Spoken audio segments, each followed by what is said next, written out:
नमस्कार। नमस्ते महाराज जी। महाराज जी, मेरी शंका ये है कि अणिमा और लघिमा जो रिद्धियाँ होती है, अणिमा और लघिमा, वो रिद्धियाँ क्या आज के युग में भी पॉसिबल है? महाराज जी तो मान लो इतनी तपस्या करते हैं, और अगर उनको वो रिद्धियाँ वो नहीं मिले या दूसरी रिद्धियाँ मिलती भी है तो उनका महाराज जी उनका उपयोग क्यों नहीं करते? अगर वो उपयोग करें तो समाज के लोग दूसरे देवी देवताओं के पास में भी नहीं जाए और जैन धर्म की प्रभावना भी बढ़े। देखिए, मेरी ऐसा शंका है, समाधान कीजिए। शास्त्र के विधानानुसार पंचम काल में कोई रिद्धि नहीं होती। रिद्धि का मतलब है तपो विशेष से प्रकट चमत्कारिक शक्ति। ये सारी शक्तियाँ स्वतः प्रकट हो जाती है। पंचम काल में ये होती नहीं, चतुर्थ काल में होती है। पंचम काल में वर्तमान में ऐसी कोई रिद्धियाँ नहीं हैं। सिद्धियाँ जरूर हो सकती है, रिद्धियाँ प्राप्त होती है, सिद्धियाँ की जाती है, लेकिन मुनिजन अपनी सिद्धियों का प्रयोग नहीं करते।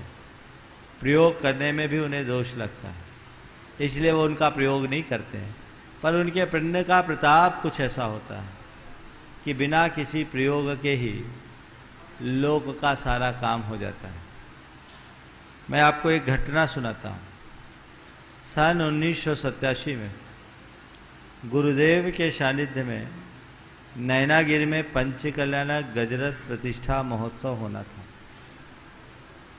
नैनागिरी में पूरा ड्राई एरिया, प्रशासन लगा हुआ था। 400 फुट तक के बोरिंग कर लिए, एक बूंद पानी नहीं। पूरी कमेटी हैरान परेशान, पानी के बिना इतना बड़ा महोत्सव कैसा होगा। 5 लाख लोगों की उस आयोजन में सम्मिलित होने की संभावना थी। इतने बड़े आयोजन में पानी के अभाव में आखिर क्या होगा। लोग परेशान थे और कमेटी के लोग गुरुदेव के चरणों में आए। आयोजन में 2 दिन की देर थी। मैं गुरु चरणों में ही बैठा था। उन दिनों मैं क्षुल्लक अवस्था में था। और जब गुरु चरणों में उन्होंने कहा कि महाराज जी पानी के बिना क्या होगा, ये बड़ी चिंता है।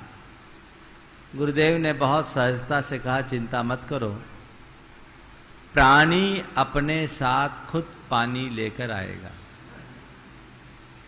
चिंता मत करो, प्राणी खुद पानी लेकर आएगा। गुरुदेव से आशीर्वाद लेकर वो लोग लौटे।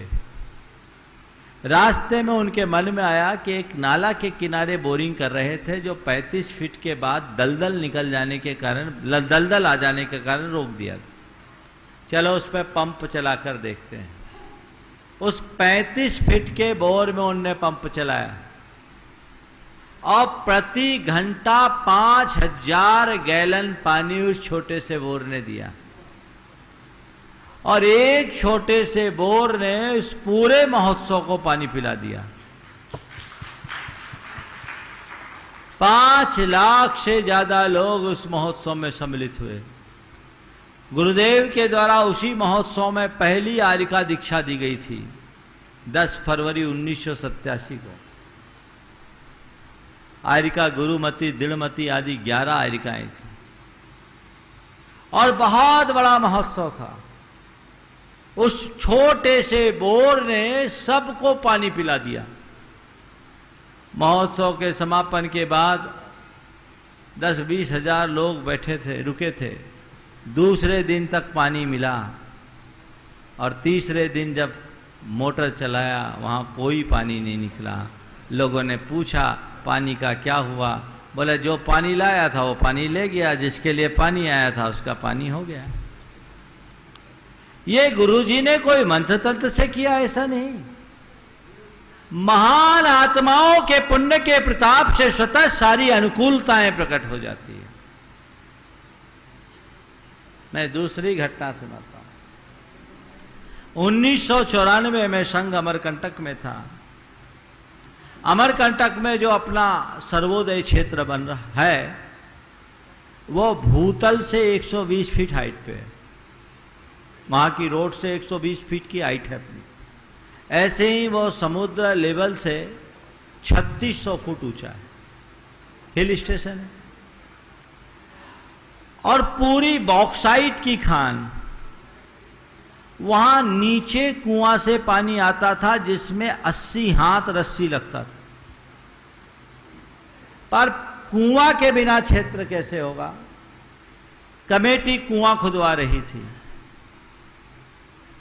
48 फीट कुआं खुद गया। पानी तो दूर की बात, मिट्टी में नमी तक नहीं आई। मैं उन दिनों गुरु चरणों में ही था।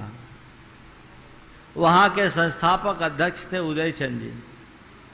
उनने बोला, महाराज क्षेत्र का क्या होगा? आज 17 मई हो गई है, बरसात आने वाली है, प्रतिदिन 1 फुट बमुश्किल खुदता है और पानी के कोई लक्षण नहीं है। अब क्या होगा? संयोग था उस दिन गुरुदेव का आहार उन्हीं के चौके में हुआ। मैंने उनसे पूछा, आहार तो तुम्हारे ही यहाँ हुआ? बोले हाँ हुआ। हमने कहा, पूछा गंधोदक का क्या किया? बोला महाराज समझ गए। उन्होंने गुरुदेव का गंधोदक उस कुएं में डाला, गड्ढे में, अभी कुआं नहीं है, गड्ढे में डाला और उस दिन 2 फुट खोदा, 49वें फुट पे पानी निकल गया। ऐसा पानी निकला कि पूछो मत। तय था कि कम से कम 80 फुट खोदना है।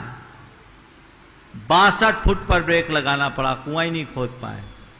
और ये इतना अच्छा कुआं है, वो ठेकेदार ने जिसने कुआं खोदा बोला, मैंने इस पूरे इलाके में 200 कुआं खोद दिया, लेकिन ऐसा स्रोत कहीं नहीं मिला। तो ये क्या है? महान आत्माओं की ऊर्जा का प्रताप है, जिनके भीतर साधना होती है, तप का तेज होता है, उनके साथ शक्तियां अपने आप जुड़ जाती। गुरु जी की बात आ रही है। एक और बात कह रहा हूं। 1993 में रामटेक का चातुर्मास था, मैं गुरु चरणों में था। एक व्यक्ति जो एक साधु के रूप में था, हाई प्रोफाइल लोग उसके साथ थे। चेहरा बड़ा तेजस्वी, बड़े बाल, माथे पर तिलक, रेशमी कुर्ता और पायजामा, गले में माला, हाथ में चमेली का फूल और पूरे शरीर में इत्र लगा हुआ था। समझ में आ गया कि ये तांत्रिक किस्म का व्यक्ति है। गुरुदेव के चरणों में वो आधा घंटा बैठा। अब महाराज ने बस आशीर्वाद दिया, ना इनने कुछ बोला ना उनने कुछ बोला। और उनकी तो आदत है, उनसे जब तक पूछो नहीं तब तक बोलते नहीं। और वहां से आधा घंटे बाद वो व्यक्ति मेरे पास आया, मैं बगल में ही था, और मुझसे आकर के जो बात कही वो मैं आपसे कहना चाहता हूं, सबको कहना चाहता हूं। बोला, बाबा आपके बड़े बाबा में तो दिव्य शक्तियां हैं। क्या बोला? बोला, महाराज बाबा हम जिनके पीछे भागते हैं वे सब इनके इर्द गिर्द घूमती है, पर ये उन्हें नजर उठा करके भी नहीं देखते। बोलिए आचार्य विद्यासागर जी महाराज जी की। ये अद्भुत शक्ति। तो समझ गए। तो हम अगर ठीक साधना करेंगे तो स्वतः सब आएंगे। भगवान महावीर का वचन, धम्मो मंगल मुख्यम अहिंसा संयमो तवो देवा विजस नमन संति तस् धम्मे सयामनो। यदि हमारे हृदय में धर्म प्रतिष्ठापित होगा तो देवता खुद नीचे आकर के अवतरित होंगे। हमें देवताओं को बुलाने की भी आवश्यकता